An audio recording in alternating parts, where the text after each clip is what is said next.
Good morning, Mr. Erik. Good morning. Good evening, Thank you for rather. the invitation Good once evening. again. It's great to see you once again. Good to see you as well. It's been too long. Yeah, it's too long, right? How are you, sir? Doing well, doing quite well. That's very good. We'll start in a few minutes, sir. Fantastic. I'm ready. I'm sure there must be late evening for you, and I'm really sorry for this inconvenience might be causing to you. Oh, not a problem. Not a problem. But we should add this as it's part of international business. If you can't handle time zones, you're not ready for global business. Yeah. I think last time when we were talking, I think you were in Japan at that point of time. Yes. That's very good. That's very good. So let me explain the structure like this, Sari. The students will be joining from the classroom. We have made them sit, and there will be a Yep. few faculty members of the School of Business Management also, Oh, and some fantastic. students from marketing background will also join it. Wonderful. You can check if you can share this slide from your side. And how are the things going on at your end, Mr. Alik? Everything is fine? Everything is excellent. Everything is excellent. It's, closing out the end of the year of, some excellent work with a couple of companies I'm doing some work for right now, and getting ready for a holiday myself. Headed to Central America, actually, going to go down to Nicaragua and El Okay. Salvador for a few weeks. Okay. I saw your Facebook post. You were visiting some place. Yes, yes. I have a tendency to run around the world, for both personal and business. So I was in Ecuador earlier this year in the summer as well. So, and it looks like I'll be in Finland at an event next April. So, Oh, that's wonderful. That's wonderful. So I think we can start. It is a time also now, so we can start. I think our Vice Chancellor is there, Professor Dr. Ajay. Uh, uh, Professor Dr. Ajay, can you hear me? Yes, Dr. Raghavendra. Good morning, sir. May I request you to please share a couple of words with us before we start the seminar? Yes, thank you very much, Dr. Raghavendra, the Dean School of Business Management and IT. And this is my pleasure to welcome Mr. Erik Charles, the VP Marketing and DispatchTrack. So today, another very good day where we will be able, our students will be benefiting by the international exposure and experience by a very professional and very experienced uh, Vice President Marketing, uh, Mr. Erik Charles. And I was listening through the discussion what it was happening between Dr. Raghavendran and Mr. Erik Charles quietly, and I learned that he has visited so many countries, and that is what this has given him a lot of exposure, expertise, and how to deal with the business expectations of the future. So with this, Mr. Eric Charles, maybe you might be knowing that the Texila American University, I just give you as a little bit glimpse so that you will also come to know that what actually we are doing here in Texila American University. So Texila American University is actually started in 2009, and we started our first campus in South America, Latin. This is Guyana. So there we have started that campus, and from 2009 to 2024, it's been around 15 years have been passed, and a lot many batches has been passed out from there, and they are now becoming professional in various big organizations.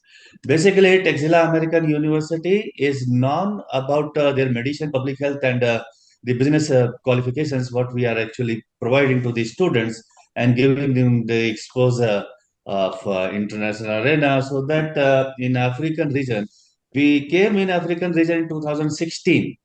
So it's mean that it has another 8 years we have spent in Africa region in Zambia. So our ethos, as in our motto, is that being the little bit underdeveloped countries in Africa and the developing countries in Africa, we wanted to give our students the same kind of the expertise, same kind of the education, same kind of the learnings, which their counterparts are having in the developed countries, whether it is USA, UK, German, France, or anywhere. So this is what the ethos and motto of Texila American University. Our our mentor, our president, our executive vice president, they all are from India, and this group is actually run through India as a global office. So this group has around for more than 500 staff working for that, and we have our presence in almost 15 to 20 countries. So in distance business learning, we have around 70 countries students are reading or studying with us. So this is what the Texila American University. I also wanted to extend my congratulations to the students of the School of Business Management and IT that they have started getting the right kind of the approach what it should be from the school under the leadership of Dr. Raghavendra Sharma, and this is one of the example that how they will be getting the exposure in the coming days.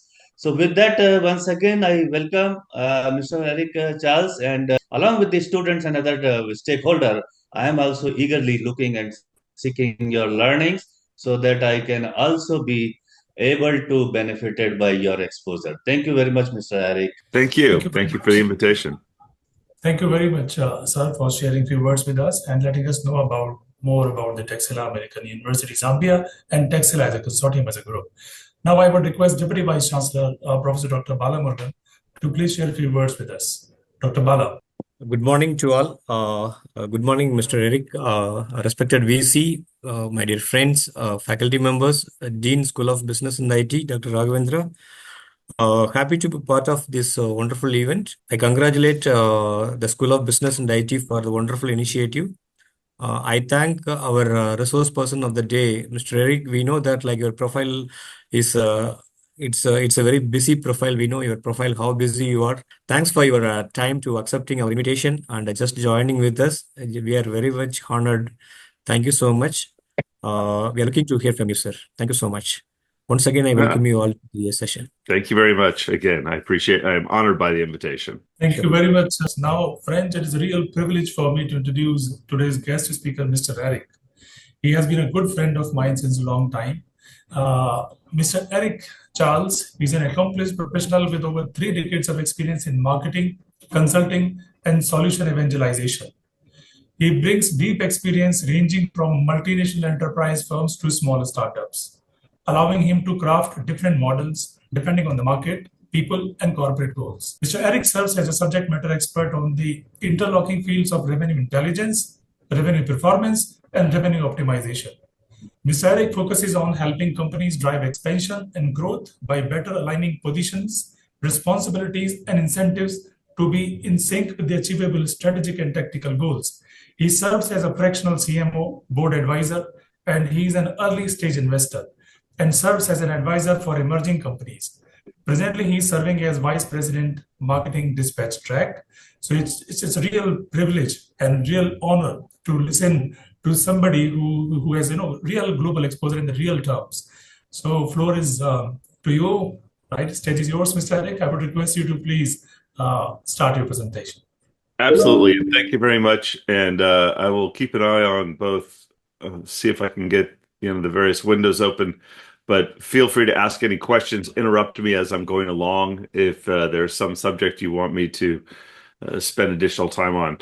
As mentioned, I am currently the Vice President of Marketing for DispatchTrack, and I'll give you a little bit of information on each one of these because I think it'll help you get the perspective that I come from. DispatchTrack is a software company, but it deals with what is known as last mile logistics, which is shipping products to the final delivery point. It could be from the port to the buyer or from a warehouse to the buyer. It could be business to business, like building materials, flooring, furniture, but also business to consumer. In Colombia, it manages the efficient delivery of hundreds of motor scooters delivering fresh waffles and crepes to customers. So it's software for efficiency and logistics, and it's used globally. I'm also the Chief Revenue Officer for Ohana Operators. Ohana Operators is a group of us that are successful entrepreneurs who have had successful exits and we continue to offer our services to other companies. I also serve as an executive director for Sales Globe, which deals with sales go-to-market teams. And finally, I'm a venture partner in the venture capital firm of Companion Ventures. So it's a little bit of everything, and I'm going to try and bring that experience to these conversations. I've also served, as Professor Sharma mentioned, I've opened up offices in London, in Australia, and in Japan for various companies. So much of my experience has been from that direction of being able to do cross-border business from the United States into, again, Asia Pacific, Europe, and Australia. But I've also long contracted with other companies from India, from Latin America, from the Ukraine as well to better leverage some of our work. So that's my perspective. And I bring that up because as I'm going through this talk, I want you to be thinking about this. You know, the idea is, what skills do you need to keep on adding to yourself to be successful? And this is where I always say, you know, have an idea of what direction you're going. What role do you want? You know, are you looking to start your own company? Are you working in product development from the IT, from the technical side, from the programming side? You know, do you want to go into finance or accounting? Do you want to go into marketing or sales or human resources? And I always remember a CEO friend of mine, Reed Tossig, who used to say he broke his company down into three parts. You either grow the beans, sell the beans, or count the beans in any company. So you're either creating a product, you're selling the product, or you're figuring out what it takes, you know, whether or not the company is profitable. And as you've gone through your classes here at the school, I'm sure you've been going through each one of these as you're thinking about what department would you want to work in. And each department in the school is a potential career path with its own set of skills that you'll need. Each department is also a potential customer of yours. When you start thinking about what you want to be doing next when you're at a firm, who else is at that firm and who else could potentially be a customer of that product? And I bring up my last bit is this piece at the bottom: jack of all trades, master of none, though oftentimes better than a master of one. It's an old saying from England, actually, and it refers to what are you? You know, if you describe somebody as based on their skills, are you a master of one skill, a deep niche skill that you have developed?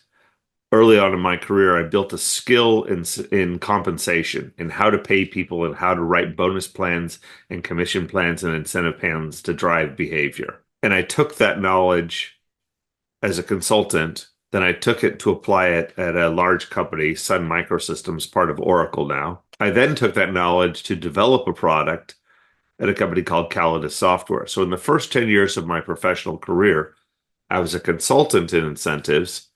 I applied them at Sun, and then I helped develop software to better manage it. So a niche skill can be applied across more than one department of the company. And you want to think about that as you are, again, skilling up for the future. You know, what do you offer to somebody? What do you offer to somebody as an employee or as a partner? Or again, as a provider of services. In the same sense, what role is your firm looking at? And I made this quick outline. And when I think about, again, I come from the perspective as an American, you know, case studies I think about is, I first think about Japan. One, it was my most recent long-term overseas assignment. And two, when I was a boy, Japanese manufacturing was being extremely successful in taking over a large part of the U.S. economy. Japanese vehicles went from being cheap vehicles to luxury vehicles in my youth and in my young adulthood. I rode a Japanese motorcycle as soon as I could afford one. Things like that. And we watched Japan's manufacturing abilities do amazing things, where they went from a cheap manufacturer to a top manufacturer to them stalling, and they've now had over 30 years of no growth in gross domestic product. They've had a stagnant economy for over 3 decades now. So they got really good at something, but they've never pivoted. Textiles in America and Europe. When the North American Free Trade Agreement was passed, textiles from parts of the United States moved to Mexico for cheaper labor.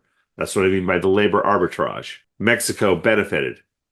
But then as soon as the manufacturers got used to cheaper development in Mexico, a lot of those factories, the maquiladores just across the border, moved to China. But then as China became more expensive, they closed those factories and moved them to Vietnam. So again, labor arbitrage can be great if you can provide it and it can develop you, but be ready for the next stage. Finally, software. The United States started outsourcing software support to India.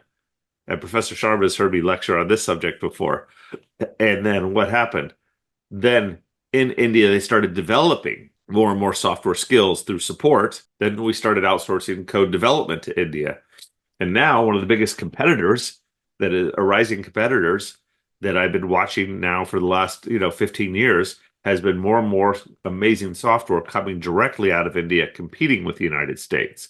India has pivoted from, although they still have the labor arbitrage of high skills that can do things, they are now actually a provider of the products as well. So when you start thinking about what your company is going to do, what's your pivot point? And those pivot points can make a huge difference. So let's talk about global business expectations.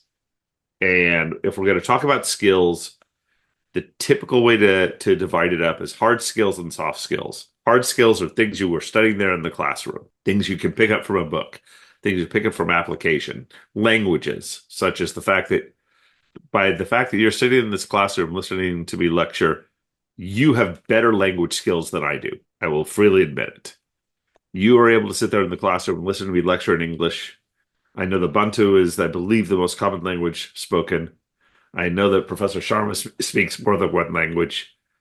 I speak 1.5 languages. I speak poor Spanish, and I was able to do some light conversational Japanese while living in Tokyo, but I am not at your level.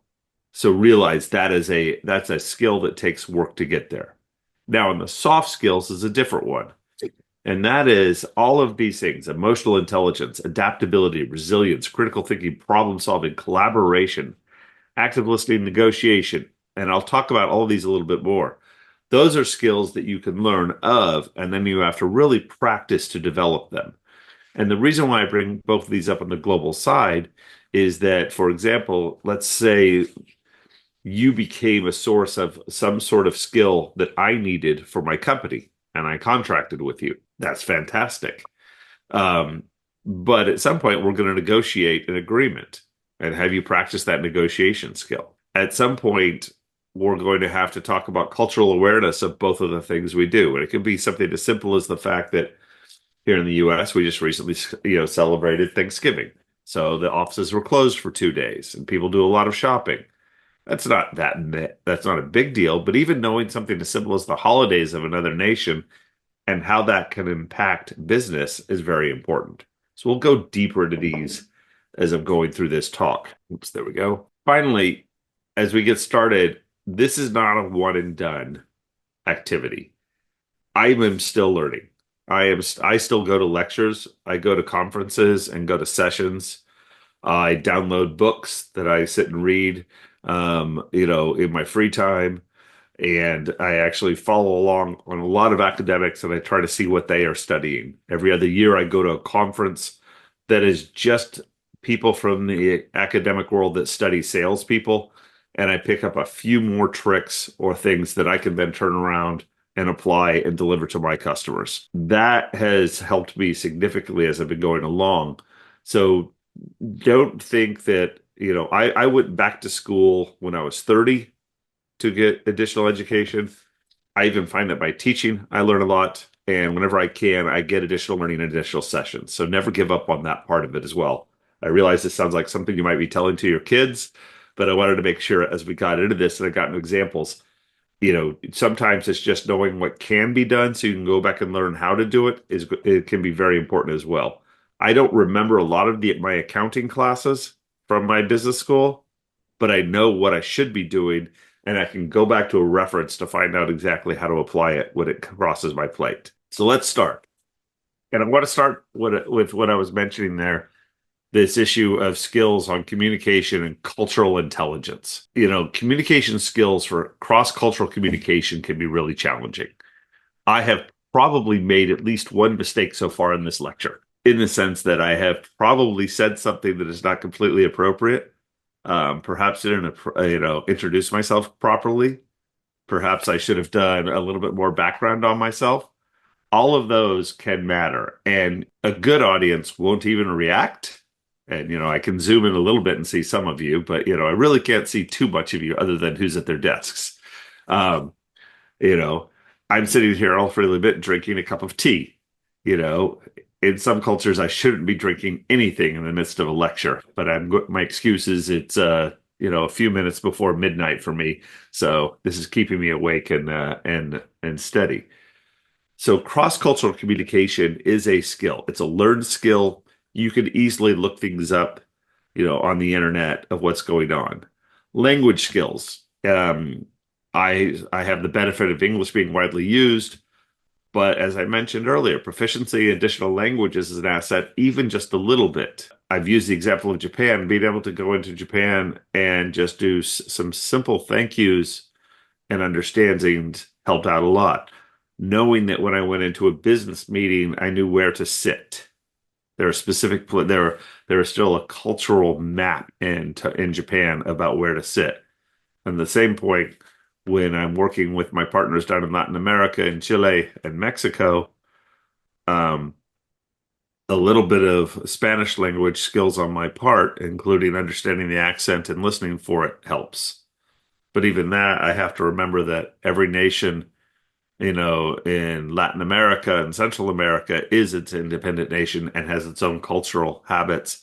So even as I prepare for a 2-week holiday, I am actually researching the 4 nations I'll be visiting to watch out for any slight differences, both from memorize the currencies, but also what are the habits, for example, on tips. If I go to a pub in England, you don't tip the bartender. If you go to a bar in America, you better tip the bartender. Something as simple as that, doing that incorrectly at a business meeting can throw you off. And finally, networking, building your global network. On my first slide, I had my LinkedIn profile. I fully invite any of you to connect with me on LinkedIn. It is not that will I be able to help you at some point? I have no idea. But in this case, it's a free offer for me. Having the networking abilities as a communication skill is important. Knowing how to simply say, I sat in your lecture. Thank you for the opportunity to link. Hopefully someday we can find a way to do business together is a great message. And so those communication skills can really help out. And then the cultural intelligence, the joke between Americans and the English is that we are 2 nations separated by a common language, in that how the Brits speak English and how Americans speak English is very different. And we have different social norms, even among 2 people that from an outsider's perspective, I say, what's the difference between you 2? There is a difference. There's also a difference between myself in California and my friends in New York. And then adaptability. Learn to be able to shift quickly, to change your behavior quickly when you walk into a business situation. If you make a slight mistake, it's okay. Know how to say, I'm sorry in that particular instant, and don't do it again. Being able to adapt and adjust. I had to learn to bow in China. There's certain levels of bowing in China. It's a different type of bowing in Japan. There is a way that when you're, in China, you present a business card with 2 hands, and you don't put it away in the midst of that conversation. You hold on to it. When you sit down at the desk, you put the card in front of you. Bad habit that Americans might have, take the business card, we shove it in our pocket. It's almost an insult in certain Asian cultures. Little pieces like that you'll want to learn. These are soft skills, but also ones you can study. The style of communication is also fascinating. The very direct communication, direct negotiations that I've done with the Germans, for example. We get straight down to business when I'm doing work in Germany. When I'm in France, it takes a little longer. They actually value the interaction and the conversation. So each one, and there's some gross oversimplifications in here in some of my examples, but I want you to see these of how we talk to each other becomes necessary. Same with titles. Is it professor or is it doctor? Which one? When I'm talking to a PhD, we've got faculty here on the call and the dean's on the call. Or do we call them dean? Do I call my old friend Dean? And you hear him call me Mr. Erik. Each one of those titles and honorifics can have an issue. And then finally, the nonverbal cues, body language or anything like that. You're just sitting in a classroom. So the fact that you're not asleep at your desk is a pretty good sign to me. In some classes I've spoken with, if somebody's bored, I can quickly see them on their phones. They're just kind of looking down like this and that they're on their phone because they're not truly listening. But there's other types of things you might just do naturally that are not allowed in certain places. So the communication styles.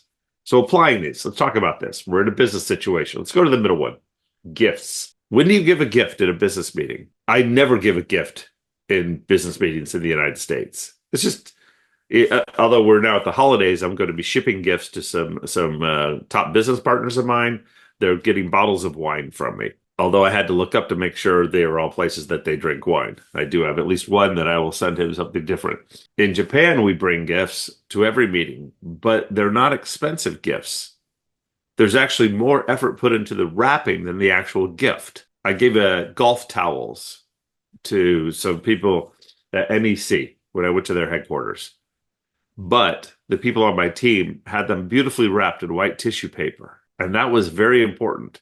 And having the beautifully wrapped gift placed in front of them was what mattered to them, far more than the gift itself. So that's a little cultural trick, very easily found, very easy to do. Now, why does this matter? So if we think about that, just something as simple as giving a gift in a business situation, and I come over to the marketing and sales, well, if you're going to market in a different country or just to a different culture within your country, how do you tailor your conversation to them?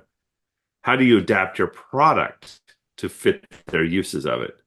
And then, over here on the left-hand side, I talk about meeting structures. Sometimes if you do not walk into a meeting with a very strict agenda, you're in trouble. Other times, people expect you to they expect to interrupt. We love interrupting as Americans. We like to hear our own voices.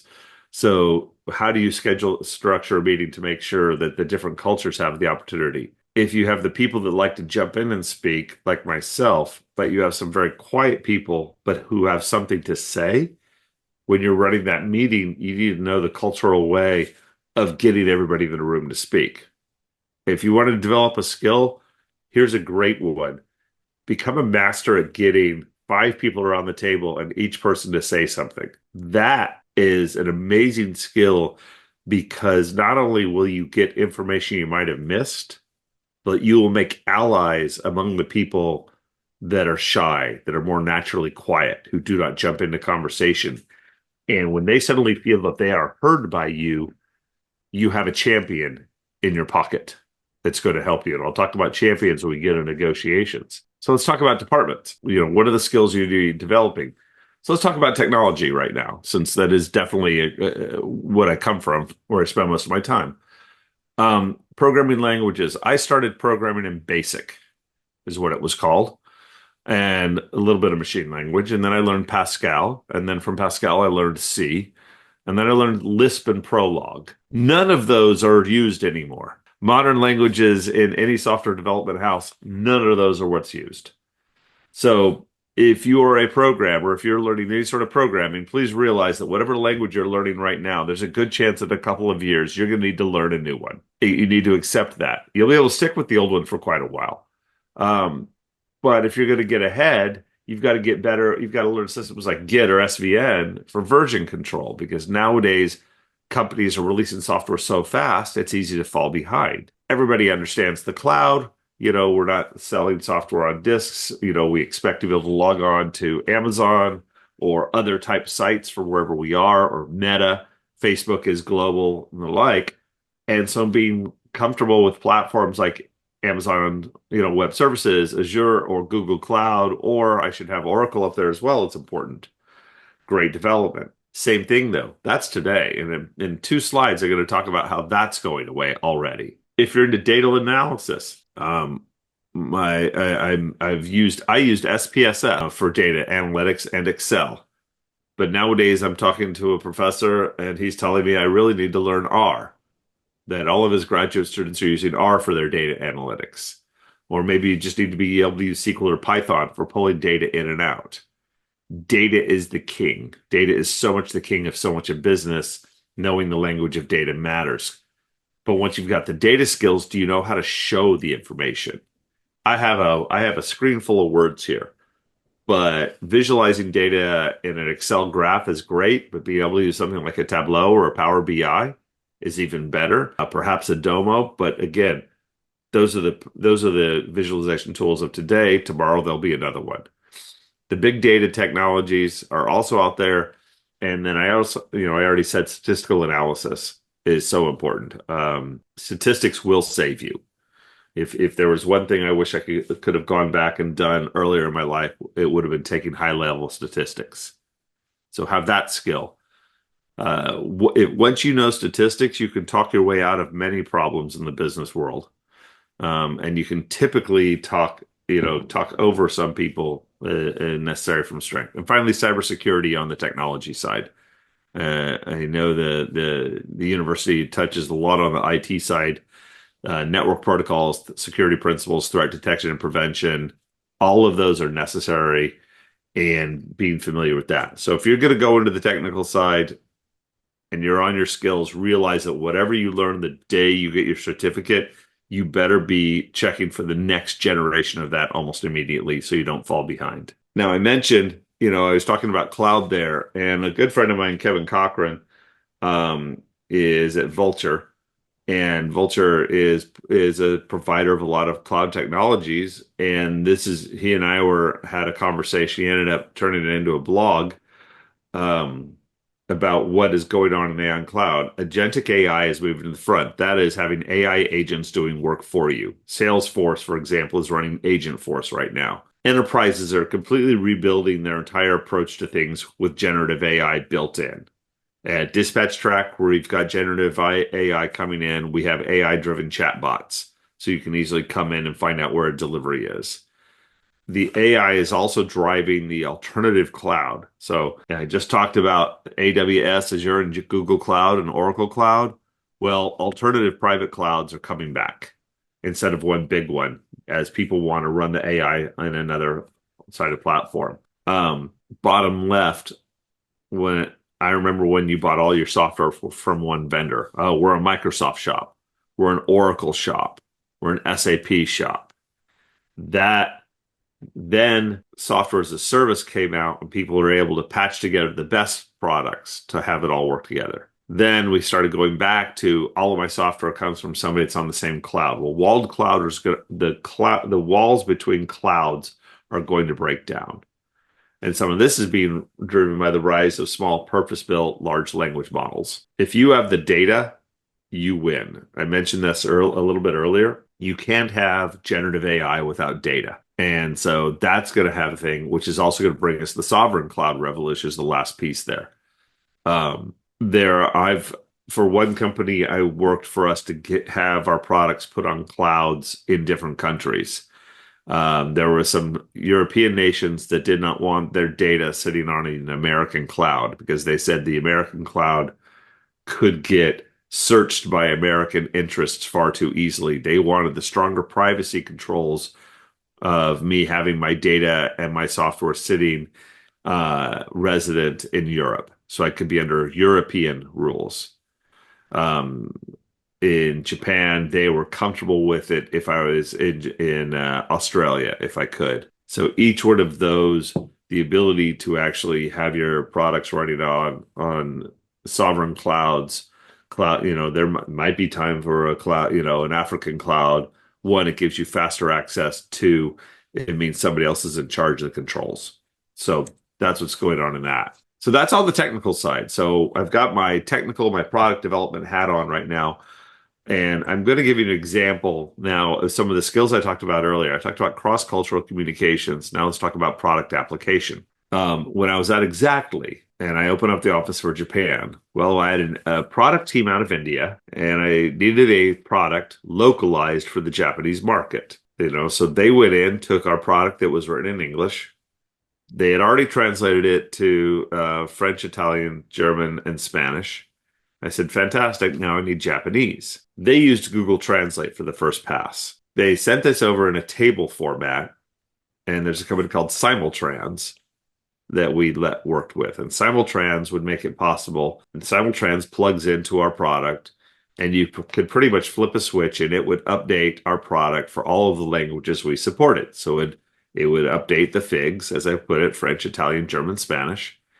And it would also update Japanese. However, when they put it over to that, I brought it to my Japan team, and I had hired a technical person who then had to review that for accuracy. Then when I get through all that and go to the queue for the next product release, which would slow down new features for me because it wasn't easy. And the examples I have down here, and you can see the kanji and katakana script here in my example. We were talking about sales and how you win a deal. Closed won is the term. Typically, that's what Salesforce uses, as a matter of fact, when you actually successfully make somebody a new customer and they buy a new product. However, won translates this victorious in a contest. It's used for sports. It's used for football. It is not used in business in Japan. So we had to go through the entire product anywhere where we had done that kanji katakana translation up top and change it to the kanji down below, which simply said order received. That was a cultural and language problem that we had in the product development. And it cost me about 2 months before we could actually make revenue to fix some of these problems, because we had to go through every single line item of the product, look at what the initial label was done in Japanese by the so-called translation services, and then correct them with local talent. This is this is one of those that I mentioned to you. Think of, put this in the back of your mind. So at some point when you're looking to take a product into multiple areas, how do you ensure that it is accepted everywhere? Remember Erik Charles's example of, like, even though you might have somebody who thinks they're doing the translations for you, they're not necessarily doing it well. And you don't want to launch into a new country with the wrong translations. It could be something as simple as the label on a bag of food, or the instructions on how to assemble a bicycle, or in this case, the labels that show up in a piece of software, because there's a good chance it'll be messed up because somebody didn't spend the time. From this, let's move into finance and accounting. I mentioned that I took finance and accounting in graduate school. Before that, I ran into a situation when I had my first consulting job, and I still have somewhere here in my home office the reference book that I used that was published by Barron's on finance and investment terms, so that I didn't sound like an idiot in front of our customers, because I studied political science and computer science when I was in college. So when we talk about finance and accounting skills and what's going on right now, and if this is the path you're looking at, you start seeing the same patterns here. This is the modern finance and accounting skills you need to get ahead. Can you do data analytics and business intelligence? Very similar to what I was just talking about when I was talking on the technical side, on product development side. Can you use Excel, Tableau, Power BI to analyze?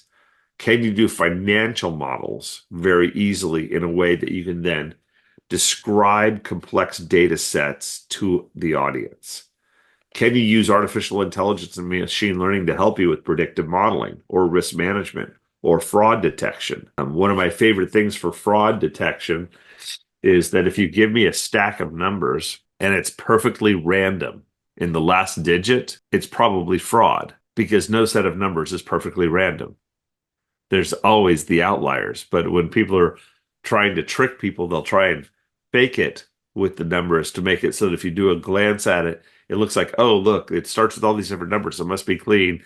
And that's actually proof that somebody has potentially fraudulently put numbers, say, in the financial statements, and they're embezzling or doing something like that. And even blockchain, cryptocurrencies, I won't tell you to invest in them, But I'll tell you, the underlying blockchain technology are becoming more and more important in finance, and I've seen it used for, not only transfers of financial instruments across borders, and that is where actually cryptocurrencies have seen a lot of value, but also for medical records.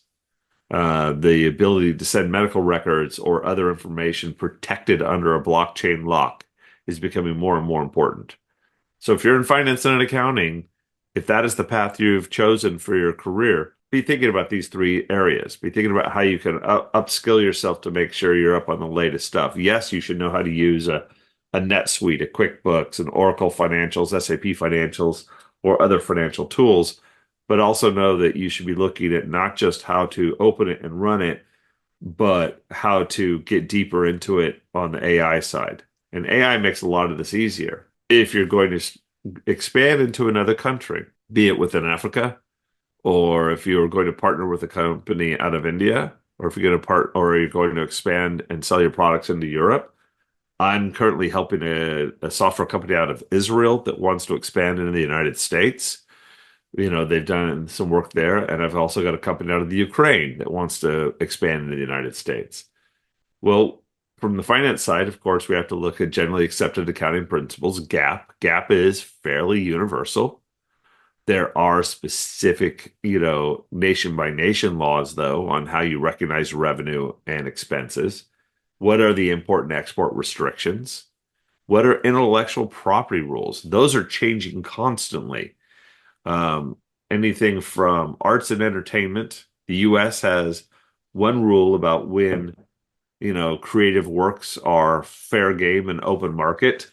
It's now possible for anybody to make movies with the original Winnie the Pooh, because it's now no longer parts of it can no longer be copywritten by the Disney Corporation, but other things can't be. So knowing what the intellectual property laws are and how they apply. If you write code, do you own it? If you license code to me, what does the contract say? Do I own the rights to your code or just the use of your code? If you create a beautiful brand and a product and we bring it into the United States, what happens? Budweiser is a Czechoslovakian company originally. During the Cold War, Budweiser did not, the Czechoslovakian Budweiser, didn't matter. The United States didn't care about because Czechoslovakia was behind the Iron Curtain under the Soviet Union. And then when the Czechs tried to exercise their copyright in the United States, they couldn't. On the flip side, McDonald's tried to exercise copyright intellectual property of the name of their burger chain in Scotland, yet Clan MacDonald had been around for thousands of years. They lost that fight in Scotland, that Clan MacDonald was allowed to have a restaurant called McDonald's. Knowing intellectual property rules and rights. And again, not one of these do you have to be an expert in. You need to be aware of each one of these blocks if you're going in global. Hiring and firing, compensation, and corruption as well rules. Compensation is a nightmare sometimes. Giving stock equity to an employee in France is very, very difficult, believe it or not. The French made it super hard. It's also really hard to fire somebody in France. If I open up a French office and decide to close it, it can take up to a year to end all of my financial commitments there. Being aware of how those rules can impact you and how you're being treated as well if you take a job with one of those companies can come into play. Now, apologies to the university, but this was some information I wanted to pass on since we're talking about continuing education. And I know the university also has great continuing education, but there's actually a fair number of free classes online that you can take. Okay. There's free things from MIT, from Allison, and the U.S. Small Business Administration. Online classes. So if you've got a stable connection, if anything, just to supplement some of what you're doing, I do recommend taking a look at it. It's like the Khan Academy for my kids when they were in school. They would use the Khan Academy. I would use it when they would ask, Dad, how do I do this type of algebra? And I realized that I hadn't studied algebra for a long time. And so we would watch Khan Academy videos together because I couldn't, of course, be in their classroom with them. So on the finance side, there is free information out there to continue to bolster your knowledge base. So let's get a little more applied on the marketing side. What are the marketing skills you need to know? Search engine optimization, website management, social media advertising, email marketing, content, and brand reputation. Now, why would this matter to you? I outsourced my search engine SEO and website to an operation in Santiago, Chile. I've had my social media run out of Ukraine, my paid media also out of Colombia, content in a variety of places, email marketing out of India as well, and then brand reputation in the US. These are areas for marketing that require a certain type of lift and 24-hour tracking. This might be a path you go down. So if you're going to be developing work in marketing, start thinking about what do you know about earned media, paid media, and owned media. Can you become an expert even just on Google Ads, pay-per-click, display ads, retargeting, paid influencers, paid content promotion, social media, all of that. And it even gets deeper of how you can leverage and own all of these. Learning how to pull the strings in marketing for people to know about your product. Even just learning Facebook advertising can be a great skill if Facebook is still the social media that is being followed in your local markets. Some places it is. Sometimes it's very important. And being able to micro-target to different people. And how can you run all these sites? People get so much information from a variety of places. Knowing when and where people are reading the marketing to be able to become your customers is important. And then there's traps as you go global. You see, I keep on going back to why there's a reason I started with language and culture, local customs, language nuances, and visual elements that you can and cannot use. Consumer differentiators. How do people buy in your country versus my country? But really, I could say, how do people buy in your neighborhood versus my neighborhood? My son lives 20 miles away from me, but his neighborhood is different from the neighborhood I live in. I live on a college campus. He lives in a different type of neighborhood with, where half the people speak Spanish. So around here that we speak almost every language. I think we have 57 languages here represented on the campus right now. Getting a feel for all of that matters. And then of course the privacy laws, economic factors, and transparency rules. So marketing is a great field. I did not become a marketer until I was almost 30. And then I went back to sales and then back to marketing. So each time I've expanded, when I launched into Australia, I had to figure out a few different things, to just how to market and what were the factors and what were the places I could find new clients in Australia as well. Generative AI is reshaping search. I don't know how many of you have used ChatGPT or Google Bard or now Perplexity is an amazing search engine. Well, guess what? In marketing, you need to learn how to write, content that will be picked up by generative AI to reflect your company when people are using that for the search engine. Search engines are dying right now. They're being taken over by generative AI search, and it's going to have a big problem. Now let's talk about the sales team. Everybody in this room needs to learn to negotiate. It's that simple. You're always selling, you're always negotiating. Even if you don't go into sales, you're in sales. Even if you don't think you're negotiating, you've already started a negotiation process and you're going to need to learn the tricks. And yeah, I called that tricks instead of skills because it's important. But this was a rewrite of some information that I had presented at one point. And, I got some of this information from a professor friend and she got it from somebody else. So you'll see some repeat things. But closing and negotiating is a skill. Being able to go in and sit down across from somebody and sit down and agree on how much to sell a pencil for, or sit down with four of you in the room where each one of you has a different thing you're trying to achieve, and can you come up with a solid agreement among all of you? So much great business breaks down because people don't know how to negotiate and don't know how to look at the other side. Negotiation is not just a zero-sum game where if I'm trying to sell you a pencil, I want to get the most money, you want the least money, and we just want the pencil. But if somebody else walks up with a pen, what does that do? and somebody else walks up and says, I'll just take notes for you and sell you the rights to an audio tape of the notes, what does that do to you? It changes everything you do. And I would say picking up negotiation skills and practicing them with friends and the like is very important. I mean, you could see it in any given market, but then the markets become more than you versus one vendor. It's you and four other stakeholders at one company. Oftentimes, one of the companies I work with, they sell their product and finance has a say, the chief information officer has a say, and the head of sales operations has a say. And so I've got to negotiate with three different people just to sell a product and service. Be aware of this on closing your negotiation. Work on your negotiation skills. At some point, no matter what you do, you'll need salespeople. You yourself might choose sales. I love sales.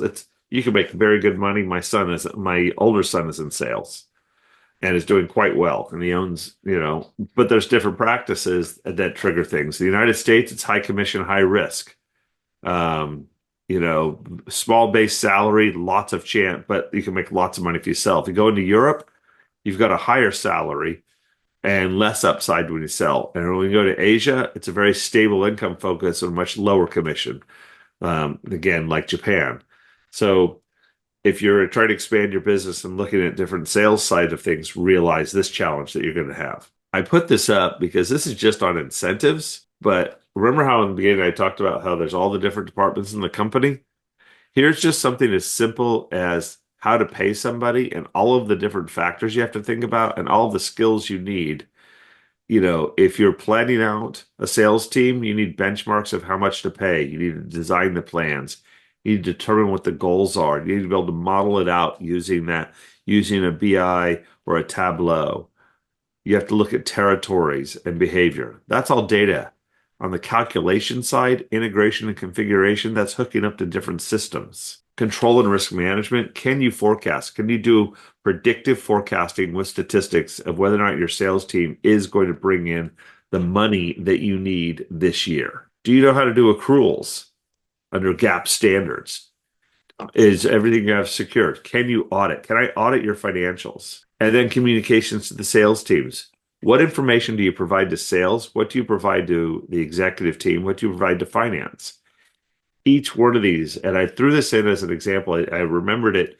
Poor Professor Sharma was asking for my deck, and I kept on remembering a few extra slides I wanted to share with you to give you an idea. Now, each one of these on here is a skill. Each one of these represents somebody has to know how to either write software to put it on a mobile device, or they need to have the finance skills to know what do we need to do an audit, or they need to be able to do configuration, or they need to be able to look at territories and design actually and have that gut feel along with data of where can we sell our product to. So the more you do there, the better off you are.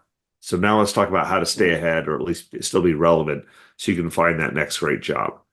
Stay informed on business trends. So key influencers. In marketing, I follow a guy named Seth Godin. I also follow my old friend Kevin Cochran and Aaron Ross. These are some individual names of people.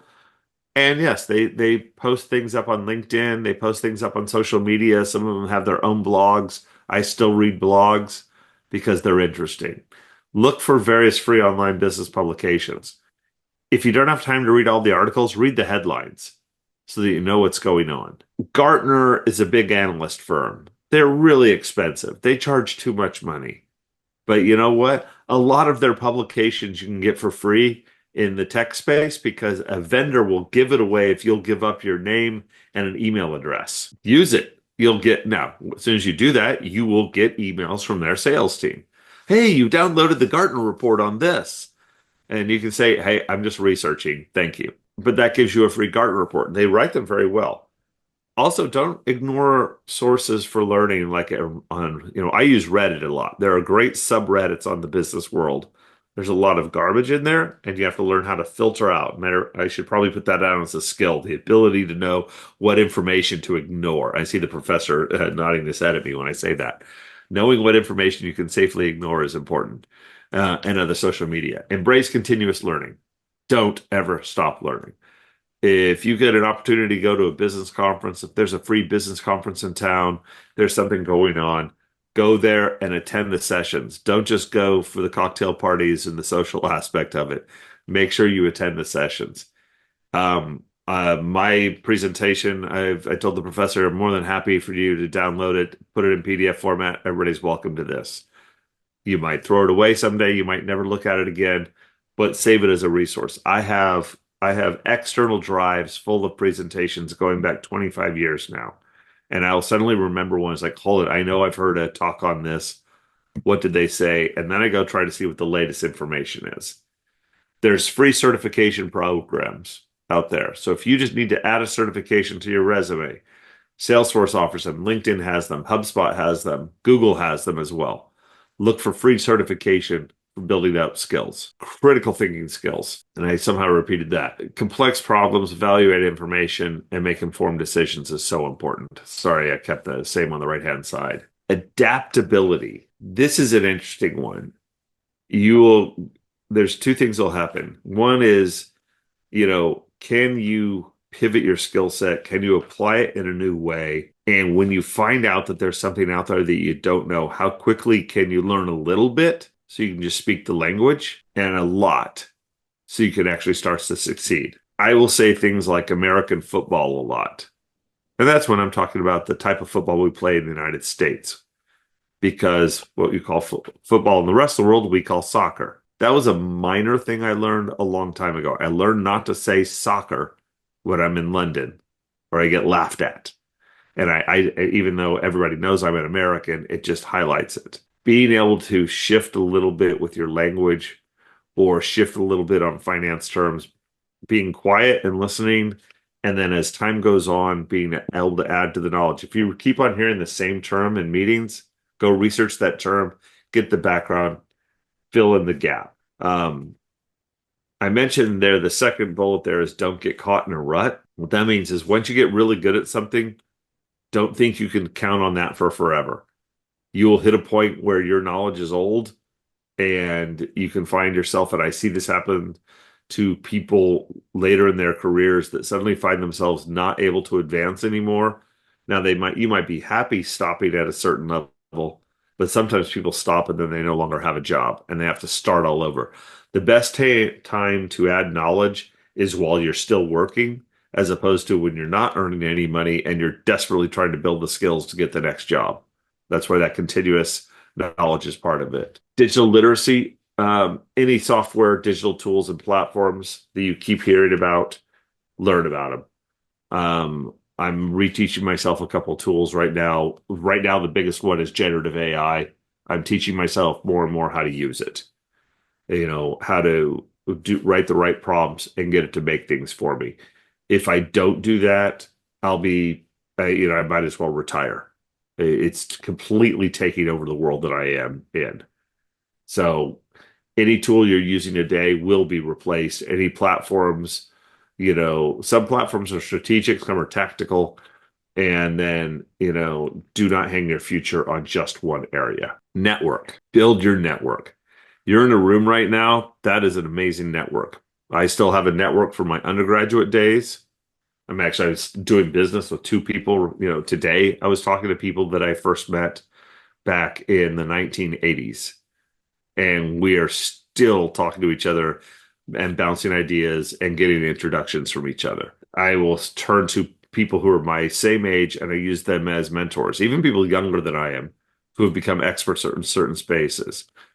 If I don't have the skills, I try to know who is it that has those skills and can I ask them questions? Because I might not need the whole skill, but I need some of it. When I go to business conferences, I keep the cards. I've got a stack. It's funny. Up here at my desk, I've got another few that I need to go through soon. This is tagged as to two conferences that I was at earlier this year, and I'm not getting rid of the cards in case I want to go back to some of those people. And it's funny because we don't use cards as much in the U.S. anymore. And I was at an event Tuesday night that had even more people that I'm working with in the real estate space. I put the ask, but don't be annoying. That's just one of those things. How to go through. So give you an idea. This is what I do for a living. what is part of what I do, which is I help companies grow. Okay. And this is just letting you know we come in, if you've got proper product market fit and you're ready to really grow and you're trying to expand and build your go-to-market team, this is what I do with Ohana. It's Ohana operators, we're the advisors, and Ohana Capital Partners, we also help find funding. Don't worry about that necessarily. But at the same time, we do this because over the years, myself and my partners have built a whole set of other operators, of experienced experts that we can turn to. And these are those of us, 30 different founders and chief executive officers, 47 IPOs and successful exits where we sold the companies. I've done a few. Everybody else on here has done a few. And we can all put our heads together on problems and say, hold it, who's run into this type of a situation? And guess what? Even this world has changed significantly for us. I was an expert on venture capital and I was an expert on going public. And then all of a sudden, the whole world is private equity and getting bought out. Build your network. That's possibly one of the best things you do. You're in a room of people who have done the same thing as you. They have dedicated a part of their life to extended learning. These are the type of people you want to stay in touch with. Self-assessment. Keep looking at your skills. Do you still have them? Are they still relevant? Have they fallen away? And easy ways to do that, look at job descriptions that are posted up. Who's hiring right now? And what are they asking for when they're hiring? And I'll tell you what, a great way to figure that out? Ask ChatGPT. Say, what are the skills listed? The last 3 job descriptions that I posted for hirings, I actually had ChatGPT write the job description. I said, I'm looking for a marketer with 3 to 5 years of experience who could work in field marketing and partner development for a software company out of Silicon Valley. And it wrote the job description for me. I did some minor edits and launched it because it used all the job postings of all of the companies around me that I was competing with for talent. That alone is a great list of skills that you might want for the job you want today. And of course, there's always the rule. It's not the job you want necessarily have today, but the one you want for tomorrow. And then practice them. Anything that I brought up here, practice it in different ways. Want to learn negotiations, practice with your child. Want to learn, organization, practice on the football field. Want to work on emotional intelligence, realize when you're getting a bit too angry or a bit too bought into something. Or learn how to read people a little bit and just practice any skill that you can come up with. So I am definitely available for questions or if there are comments or anything that you'd like. And to show that I believe in what I said, that's my LinkedIn profile below. You're more than welcome to link to me if you like. The professor has my phone number. It goes into WhatsApp. I don't answer if you're not in my directory, but I listen to every single voicemail that I get. Erik at Ohana Operators is the easiest way to reach me as well. And thank you very much. I hope you got 3 bullets of knowledge out of this entire presentation. That's usually my goal, is if there's at least 3 things that you picked up and that you'll remember and want to come back to, I consider that a victory. And hopefully you'll still remember it in 20 minutes or so.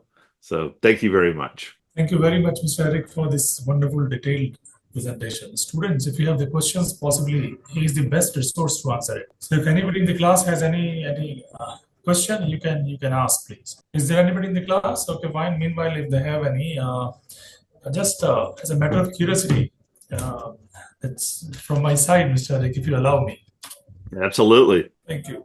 Like, considering your global movement particularly, how do you learn and adapt yourself to these cross-cultural aspects? I think it will be interesting for the students to know about that, because you almost across the globe your movement is there. So how do you learn new things and adapt yourself to the culturally sensitive partners of yours? So I'll start with how it happened, which was just when someone said, we need someone to go to London to open up that office. And I just said, sure, I'll go. And I was the first one to volunteer. And something as simple as that got me ahead. Then in that case, I was fortunate. I remember that there was a person that lived in my apartment building that I was pretty sure had the accent. So I knocked on their door. And we'd met a couple times at the mailbox. And I told them, I'm going to London on business. Can you tell me what I've got to be careful about? And the best part about it was he then told me, I'm an Australian, not an Englishman, you idiot. You know. But then he began explaining to me, look, when you're dealing with the English, here's a few things to realize. And he even commented on my suits. He says the English in those days still wore full suits and ties. And so I had to quickly ensure that I, was doing the proper tie, knot of the tie, even checking things as simple as the collars and checking my business cards. And so I just went and started asking people. And then I remember going in and I was going to be interviewed by the press. Then 10 years later, I was being interviewed by the press on a television program. And this is what I meant by active listening is so important. And it was the little one was we were discussing how do we manage this how do we manage something like this later? And I said, and if, for example, if one of your employees goes on holiday and does something, and I finished the interview and the reporter said, that was great. She's like, we noticed you didn't say vacation, that we call it vacations in the US. She's like, you said on holiday. How'd you know that? And I realized that I had just listened to somebody else say it and I knew to do the language switching. And then the rest of the time I would try to read someone's face. And if they suddenly had that look of, what did you say or what did you just do? I would either apologize or later say, okay, I obviously committed a faux pas there. I did something inappropriate. What did I do inappropriate? And they would tell me. Later on, once I was doing more of these, when I moved to Japan, I actually paid for a cultural training class. I took a 4-hour class on doing business in Japan that was just on cultural training. And then when I arrived in Japan, I took another 3-hour class on media training.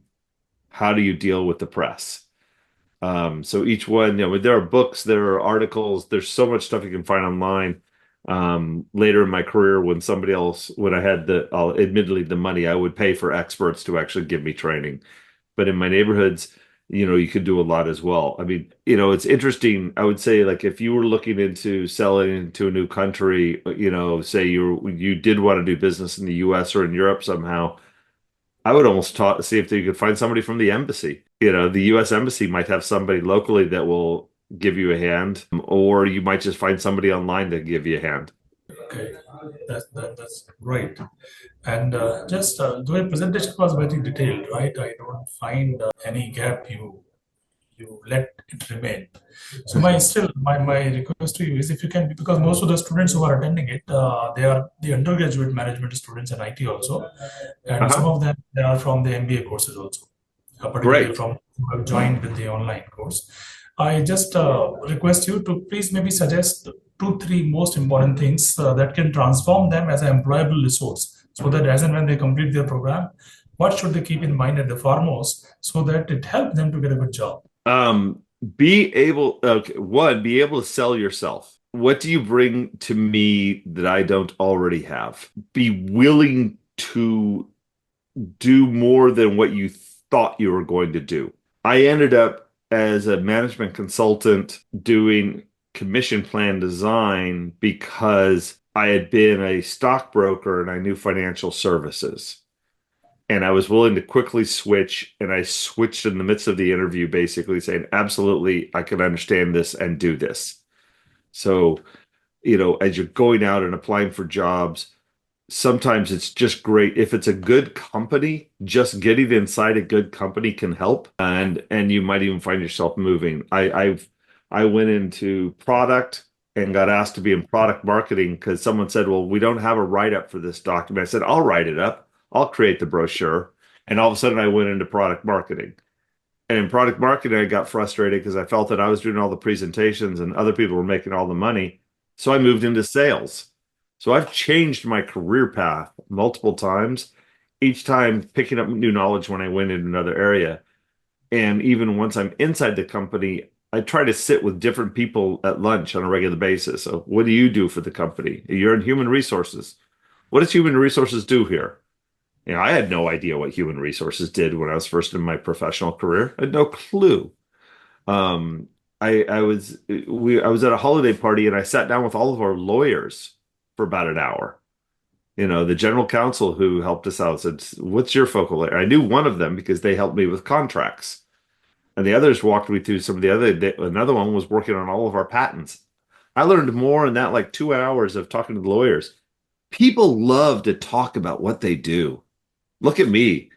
It's 12:15 in the morning for me, and I'm happily talking. People really do love sharing information. And if you just listen to them, you will pick up so much knowledge, expand the network. I didn't quite answer your question there.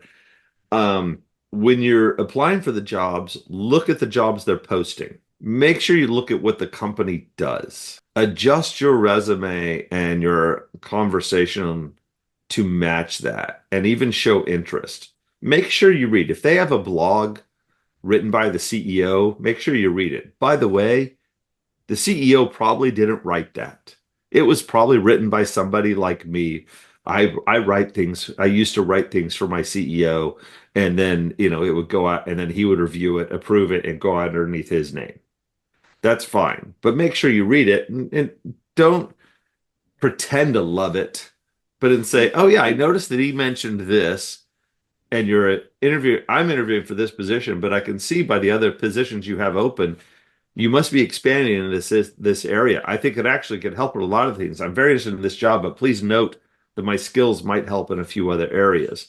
One, that shows that you've done research. It shows you cared enough to learn about the company. And three, oftentimes the first position you get just gets you inside the door.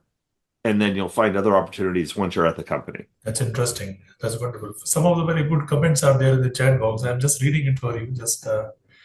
Somebody's writing, best session I have attended so far, very vital and very summarized and presented for easy understanding, conveying thanks to you. And then they're asking for YouTube recording. I think we will share the link because the session is recorded. So we will share this. Somebody writing, this is the powerful webinar that I have ever attended to. It's presented well. So it shows that you have done a really wonderful job. So students, the final call from the class, if the infrastructure allows you to ask the questions, I'll be happy if you can ask the question. We have the best resource. I'm tempted, Mr. Erik, I'm tempted to organize maybe one small panel discussion. 3-4 gentlemen will join from the different parts of the globe, maybe one from Europe. One I would request again you, because however there is a time difference, but I am really appreciating and I'm really thankful that you adjust. So you also enter into the Friday now. When we begin, you were on the Thursday, and now you're also into Friday. It's now Friday, not a problem. Happy to spend it. I definitely would try to plan maybe next month sometime. Let me connect with a couple of more good similar kind of resources so that we can have a good panel discussion, particularly on the cross-cultural aspect of the business, right? If the people are coming from the different continent, they can discuss it very well. Okay, so if there is no question, friends, and I don't want Mr. Erik to wait to go to the bed, it's an honor for me to present a vote of thanks today now for today's wonderful lecture. It's a privilege for me to present a formal vote of thanks. I'm really thankful to my Vice Chancellor and Deputy Vice Chancellor over here. And foremost and most, my sincere appreciation and thanks to Mr. Erik, who spared time from his busy schedule. He's otherwise very busy, traveling a lot across the globe. So thank you very much, Mr. Erik. And that too, the more, appreciable thing is that you agreed to deliver the session maybe midnight. It's early morning for you now. From PM it changes to AM. Your session today was very enriching, right? It comprises of the cross-cultural communication, adaptation to the cross-cultural business demands, and then networking you highlight. And the one interesting statement I found in the presentation was, start small. You don't have to be an expert to do something. That's a very strong and very loaded statement. You see, most of the people, when they start their career, they are not being able to focus on what they're capable of doing because they are comparing themselves from the giants of the area. So that restrict them not to explore their true potential. So I think this is a very strong and very loaded sentence that you made today during the presentation. So once again, my sincere thanks to you, Mr. Erik. I would love to connect with you once again, maybe in some time. You will see when you are free, and I would request you, and you have to promise that you will come. I absolutely promise it. Absolutely. I'll happily be on the panel. We'll have to find some way for me to make it to the country someday. I'd love to come to Zambia. Great. Most welcome. I also would like to thank my faculty colleagues from the Department of Business Management and IT for their coordination, and they're coordinating since yesterday for making this webinar a successful webinar. My appreciation to the students and their enthusiasm with which they come to attend the seminar, and I'm sure they must have a lot to take away from the seminar. We will share the recording with all the students, so that when at your convenient time, you can once again go through it, because it is going to be something that really benefits you with respect to your career. It will help you to transform yourself into some employable resource, as Mr. Erik has correctly highlighted. Thank you very much, everyone. And I also thank you to the people who have connected with us from the global office in Coimbatore in India. And I also thank to the IT team, right, who has created the link and made it possible for us to connect from the different parts of the world. Thank you very much, everyone. Thank you, Mr. Erik. Thanks a lot. Thank you. Good night.